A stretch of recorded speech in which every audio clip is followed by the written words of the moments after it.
welcome to Behind B2B Onboarding by Roaring, where we'll be looking at digital B2B customer onboarding processes, analyzing and discussing their performance. My name is Jesper Kask, and with me I have my co-host Johan Jensen. Today we'll be looking at Stripe, the payment solution giant with millions of customers all around the world and currently valued at $95 billion. Let's dive right into the first one, the free onboarding of Stripe, Johan.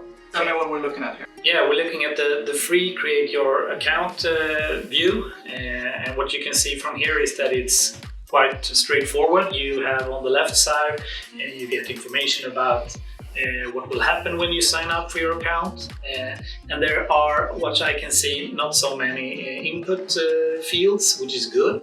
You'll only have to give your email address, your name, and then create a password and good to go. Good to go, yeah. Perfect. And so a low threshold to get started, Yeah. and once you're in, you get full access to everything you need to evaluate the service. Okay, so now we want to activate our account and get full access to some live data you want. Yeah, And absolutely. what do we find when we get in here? First of all, what we found is a little more tricky registration flow, I think, because there is a lot of input fields.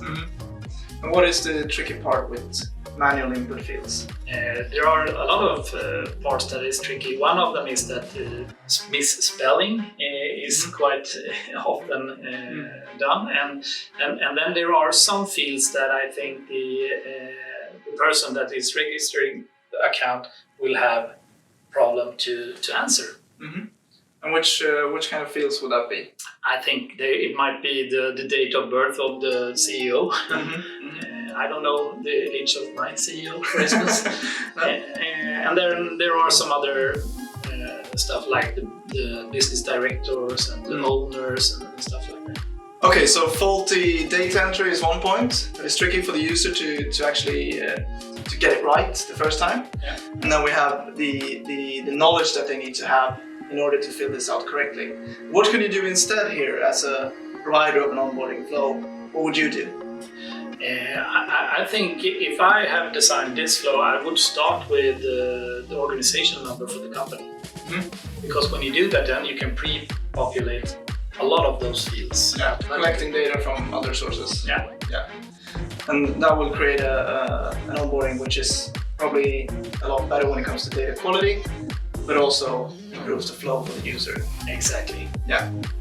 And one of the things I experienced, Johan, when I tried to sign up was that it takes a lot longer than I expected. Yeah, I agree with you, because I've also done this, and what comes to my mind is that I think we could almost get rid of half of the categories on the left side just by populating fields instead of manually entering them.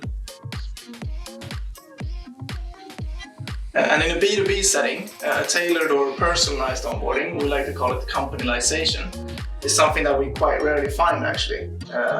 Would you say that there's any room for companyization in Stripe's onboarding process? Absolutely, a lot of room.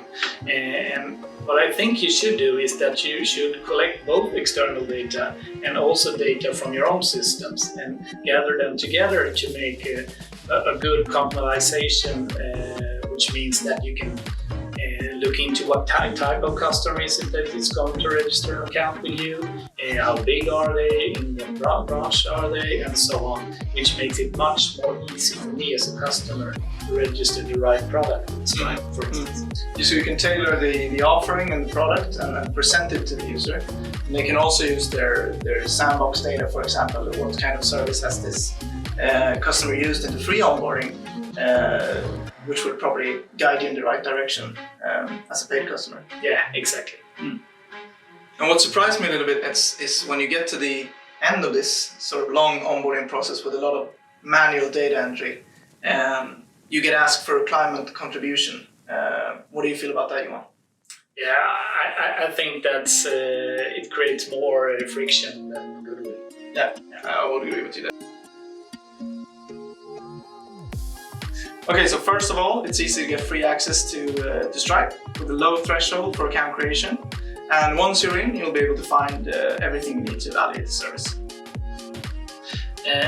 Secondly, it's a bit time consuming to go through the flow of becoming a paid subscriber with lots of manual data entry required.